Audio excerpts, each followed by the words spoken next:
Rabbil alamin. Al-alamin kita semua tahu, segala sesuatu selain Allah itu namanya jagat raya. Alam semesta. Selain Allah, makhluk itu adalah jagat raya. Qayyumis samawati wal aradin. Allah yang al-qaim, yang mengurus sendiri 7 lapis langit dan bumi. Allah nggak butuh bantuan makhluk untuk ngurus 7 lapis langit dan bumi, tapi Allah pakai makhluknya sebagai tasyrifan, memuliakan makhluknya. Itu ada makhluk-makhluk yang dipakai sama Allah Ta'ala untuk ngurus 7 lapis langit dan bumi. Di antaranya ada malaikat bagian bagi rezeki, malaikat bagian ngirim hujan. Yang ngirim siapa? Allah. Tapi dalam mengirim hujan, Allah tugaskan malaikat-malaikat tertentu. Dalam mengirim rezeki, Allah tugaskan malaikat-malaikat tertentu. Qayyumis samawati wal aradin mudabbiril khalaiki ajma'in. Allah yang mengatur, mengurus seluruh makhluknya. Ini kita kalau paham ini, yang ngatur tuh Allah, enak loh. Sekarang saya mau nanya, tolong dijawab jujur. Yakin enggak kalau yang ngatur segala sesuatu Allah? Yakin enggak? Jadi kalau kamu dipecat, tenang atau bingung?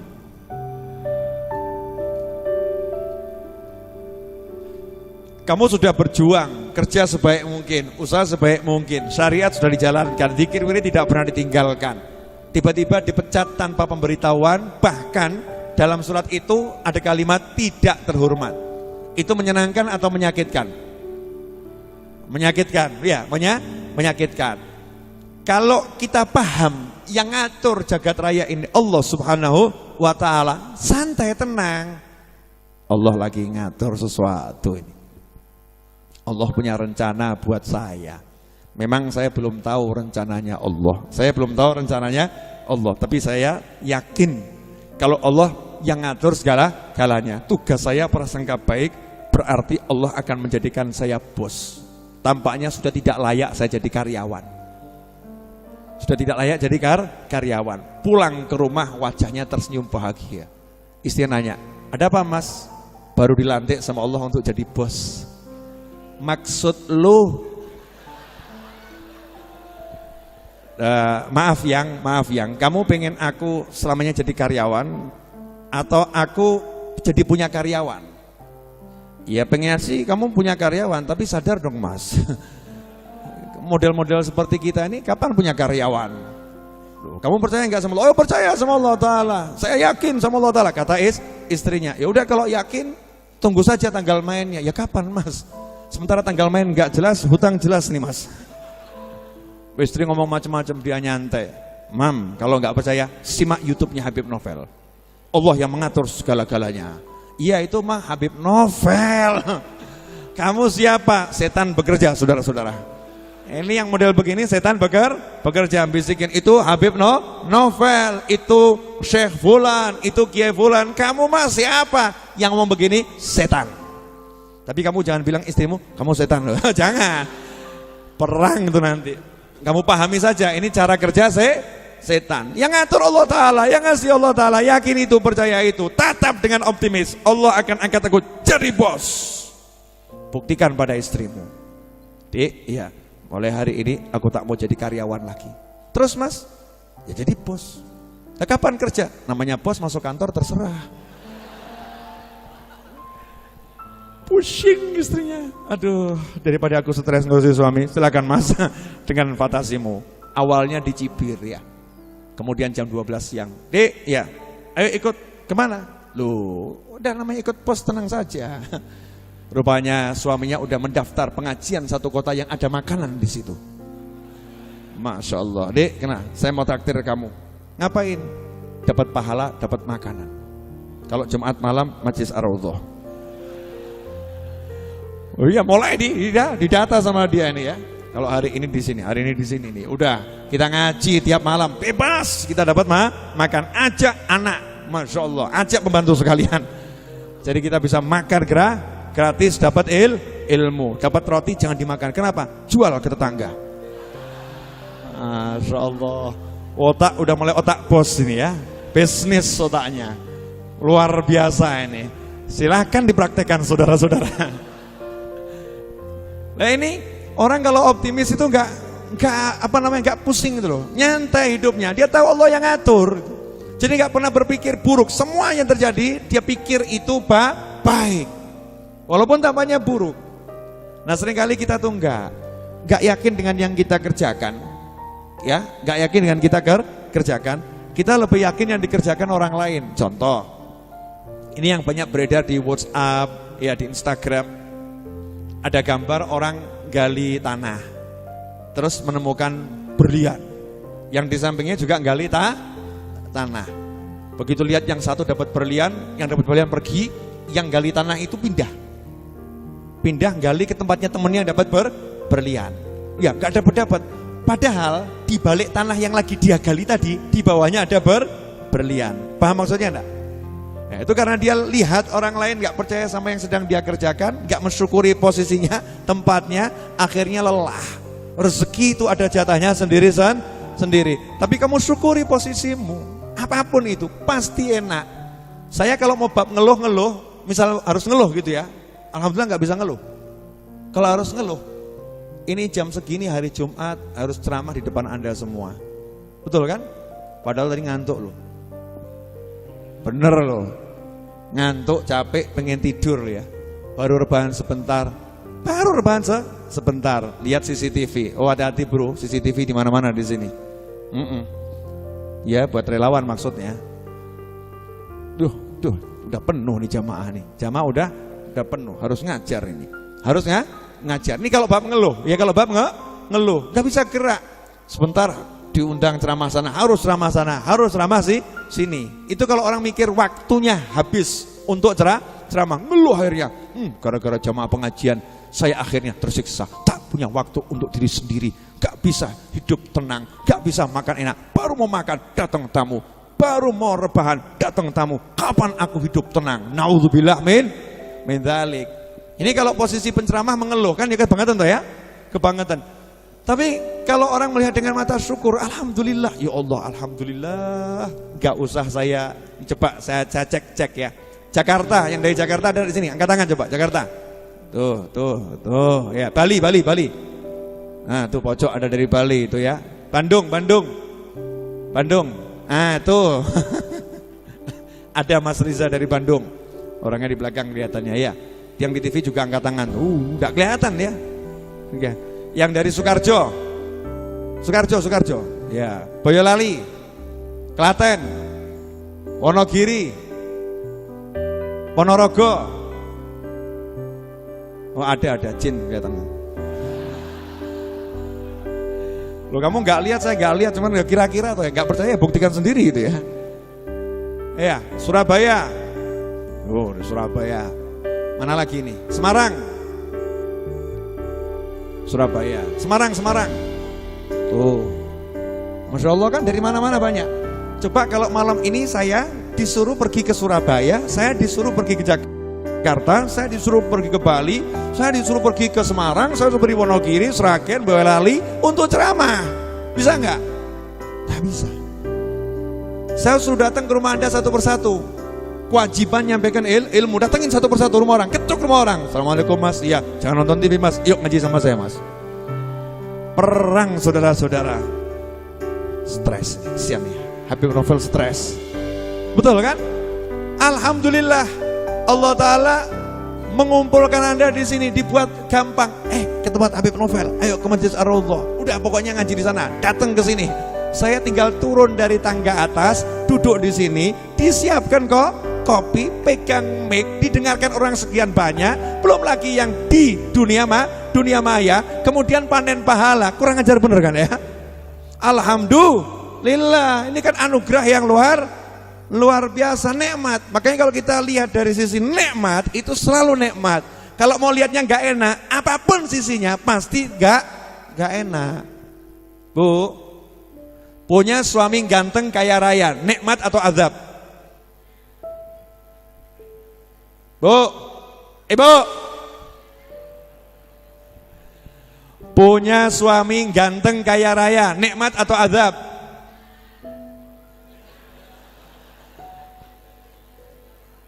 Dari sisi istri yang suka shopping, nikmat bib.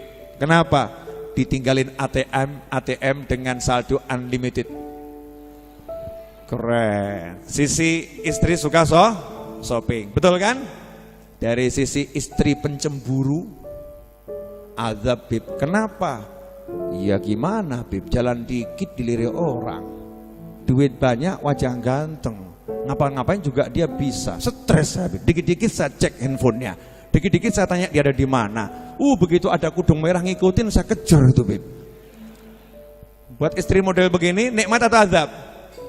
Azab. Jadi lebih bagus miskin jelek rupa atau ganteng kaya raya?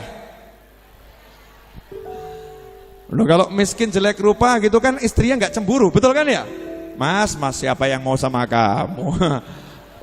Duit gak ada, wajah gak ada, cuman saya yang mau, merasa aman, nyaman, tentram. Tapi istri modal juga shopping, azab nih punya suami seperti ini. Tempe aja nggak dapat, tahu nggak dapat, tiap hari cuma lombok diiris kasih nasi. Aduh, ya Allah, Allahumma perubahan. Istrinya doanya seperti itu. Ini setiap sisi kalau dilihat ada sisi positif, ada negatif. Lah kita mau pilih yang mana? Pilih jadi orang yang berduka, sedih, ya tersiksa, atau orang yang bahagia, ketawa, nikmat, yaitu dengan alhamdulillah. Cari sisi positifnya, mesti bersyukur. Nggak mungkin enggak, tidak mungkin tidak, pasti akan bersyukur pada Allah Subhanahu wa ta'ala. Dan saya orang yang sangat bersyukur sama Allah ta'ala dikasih Anda semua, dikasih hadiah punya teman-teman yang seperti Anda. Kok ya mau datang ke sini? Ya kan? Kok mau datang ke sini? Dan Anda harusnya bersyukur juga. Kok ya mau Habib Novel duduk ngajar di sini, nggak pergi ke mall, gitu loh ya. Saling mensyukuri kan, alhamdulillah. Allah kasih kemudahan semuanya. Siapa yang ngasih? Allah Subhanahu wa ta'ala. Di situ nanti kita akan pegang peran kita. Alhamdulillah ya Allah, dikasih alat dakwah, dikasih alat ibadah, dikasih kesempatan mudah. Terima kasih ya Allah, sehingga siapapun yang datang akan dipandang dengan penuh cinta. Alhamdulillah, kirimannya Allah ta'ala. Apalagi kalau teman-teman saya udah motret dari pos, jepret beras dari jamaah, Masya Allah. Yang ucap alhamdulillah satu teman-teman, alhamdulillah. Karak dari jamaah, teman-teman, alhamdulillah. Ini majelis Jumat malam Sabtu ini, Masya Allah, berasnya datang sendiri. Ya, semua datang sendiri. Tapi yang masak istri saya, ya, dan kawan-kawan. Yang datang juga sendiri. Yang makan, dia datang sendiri juga, gitu kan. Gak perlu kita kirimkan, betul kan? Datang sendiri. Jadi ada yang masak, ada yang makan, ada yang ngirim bahannya. Alhamdulillah, nikmat apa lagi? Makanya kalau kita bisa duduk sama teman, bisa majelis, bisa ngobrol, nikmat. Alhamdulillah. Mau apa? Urip ki meh golek apa? Sampai bilang sama teman-teman, urip meh golek apa? Urip bar iki mati awakmu. Sebentar lagi kamu mati, mau cari apa lagi? Kamu bisa duduk sama pasanganmu, kamu bisa ketawa, kamu bisa sholat, bisa baca Al-Quran, bisa zikir. Udah itu nikmat. Duit itu buat apa sih? Paling buat tambah-tambahan, betul kan ya? Tambahan kan gak penting. Duit banyak gak punya kenikmatan begini, apa artinya? Apa artinya? Ini nikmat yang luar biasa. Alhamdulillah. Jelas semuanya? Apa? Sudah mulai praktek ini, alhamdulillah sama-sama. Alhamdulillah, Masya Allah. Jadi kalau suatu saat kamu mengalami yang gak enak, ngucapnya apa? Perlu dipraktekkan atau gak usah? Jangan ya, jangan. Pokoknya yang enak-enak saja. Kalau kita terbiasa ngucap alhamdulillah, tidak akan pernah melihat yang gak enak. Gak akan pernah. Dipaksa sama orang untuk lihat yang gak enak, tetap jadinya enak. Itu orang yang udah kenal alhamdulillah. Walaupun dia diputar-putar sama takdir model apapun, tetap alhamdulillah. Disitulah orang yang mengucap alhamdulillah, dia dapat ridhonya Allah Subhanahu wa ta'ala. Karena ridhonya Allah tergantung ridhomu pada Allah ta'ala. Oh iya. Gini. Boleh saya nanya? Sebelum majlis ini diakhiri, ya karena jam 10 lewat. Habib, kenapa nggak diperpanjang? Biar saya kangen sama Anda kangen sama saya. Karena kalau lama-lama aku menatap dirimu, aku akan bosan dengan engkau. Dan kalau lama-lama engkau menatap aku, engkau juga akan bosan pada aku. Biar tetap ada kerinduan dalam hati. Maka pengajian ini harus segera diakhiri. Nah, ini alasan Ustadz untuk segera mengakhiri ya, ilmu ngeles tingkat tinggi saudara-saudara. Jadi begini, kita pengen tahu enggak Allah ridho sama kita? Pengen. Nah, Nabi udah ngasih tahu SAW, kalau kamu pengen tahu Allah ridho enggak sama kamu, caranya gampang. Ini yang ngajarin Nabi Muhammad SAW ya. Kamu kalau pengen tahu Allah ridho sama kamu atau Allah enggak ridho sama kamu, caranya gampang. Caranya kamu ridho enggak dengan takdirnya Allah Ta'ala. Kalau kamu dibolak-balikkan takdir model apapun, kamu ridho, ikhlas, seneng, ridho itu puas, enggak keluh kesah, ya enggak keluh kesah, hatimu puas, hatimu rela, maka Allah ridho sama kamu. Contoh, dikasih hidup melarat super miskin. Kalau ridho, ikhlas, ya puas, maka ibadahmu hanya yang wajib saja, Allah juga ridho sama kamu. Dah, aku ridho sama hambaku ini. Kenapa? Oh, saya kasih model apapun dia tetap senang sama saya kok. Ya saya juga senang sama dia, gitu loh. Enak toh? Tapi kalau kita nggak ridho, walaupun kita sholat model apapun, tapi kita nggak ridho sama takdirnya Allah Ta'ala, maka Allah juga nggak butuh sama ibadah kita. Oh, dia saya begitukan aja marah kok. Baru saya begitukan aja dia udah nggak enak hati. Dia seperti itu sama saya. Terus saya suruh ngasih nilai sholatnya, udah ambil, kembalikan ke dia, nggak butuh sholatnya. Kenapa? Saya kasih begitu marah. Masya Allah. Marahnya sama siapa? Sama keadaan, bukan saudara-saudara. Keadaan siapa yang ngasih? Allah Subhanahu wa Ta'ala. Kalau kita marah sama keadaan, berarti kita marah kepada yang membuat keadaan. Nah, ridho ini memang gampang-gampang susah, harus dibiasakan. Nanti kalau udah biasa, maka bisa. Biasa, maka bisa. Bisa itu karena terbiasa. Maka biasakan bisa agar bisa biasa. Paham? Enggak tahu. Oh, saya cuma ngucap kok ya. Jelas semuanya? Kok kelihatan enggak ridho kenapa ini? Ya, jamnya jam 10 lewat. Saya pengen majelis ini dikangenin sama saya dan dikangenin Anda semua. Setuju? Jadi biar kita nanti, ini kan masih ada makan tiap malam loh. Paling cepat kan keluar dari sini 10:30 malam, betul? Paling cepat itu. Nah, belum nyampe rumah nanti jam berapa? Saya pengen nanti Anda kalau ngajak orang hadir ke sini, orangnya itu seneng. Oh, majelisnya jam 8 mulai dari urutan baca yasinnya, sholawatnya. Jam 10 udah selesai, kemudian makan ya. Oh asik gitu enak. Saya mau datang lagi. Ternyata ngajak orang semakin banyak. Terakhir janjikan, selesai majelis ada makan. Ternyata dia nggak dapat. Mana katanya majelis ada makan. Wah nasibmu mas yang ridho. Ikhwani rahimakumullah. Jazakumullah khairan. Saya terima kasih banyak. Ya terima kasih banyak karena sudah mau hadir di majelis ini. Dan untuk pemirsa dimanapun Anda berada, jazakumullah khairan, terima kasih banyak sudah mau menonton tayangan majelis ini. Ya, tanpa Anda yang menonton dan tanpa Anda yang hadir, majelis ini seperti nggak ada. Walaupun ada, tapi seperti nggak ada. Adanya majelis ini karena adanya yang belajar dan mengajar. Karena adanya orang-orang yang mau saling berbagi waktu. Ya, berbagi waktu untuk siapa? Untuk dekatkan diri pada Allah Ta'ala. Untuk kenal sama Allah Subhanahu wa Ta'ala. Maka kita harus saling berterima kasih. Terima kasih pada siapapun. Anda kalau datang sendiri nggak ada yang lain, nggak enak toh ya, betul ya? Sendiri toh, yang lain kemana? Nggak tahu, kan nggak enak toh. Makanya terima kasih sama temennya yang sudah mau hadir, gitu kan? Alhamdulillah dia mau hadir. Oh itu lama-lama bisa kangen tuh, lama-lama bisa kangen. Sebagai wujud terima kasih, sesuatu yang udah lama tidak kita lakukan, malam hari ini kita lakukan 1 menit saja atau 2 menit saja. Ya, masing-masing serong kanan. Kasih contoh ya. Oke. Lanjut. Nah. Sip. Ya, buat sepur. Nah, begitu. Paham? Ya. Hujan rintik-rintik. Ya, alhamdulillah. Lanjutkan yang belum paham, ikuti teman-temannya. Hujan rintik-rintik. Alhamdulillah. Ibu-ibu ayo Bu, jangan nonton. Saya komandonya saja, hujan rintik-rintik. Rupanya angin masih sepoi-sepoi, jadi hujannya 2 jam saudara-saudara. Mulai hujan es batu. Wah. Hujan batu ya. Mau boleh kepal boleh begini. Jangan keras-keras nanti pingsan yang di depan. Ayah. Hujan rintik-rintik. Ya. Cuaca terang, angin berbalik.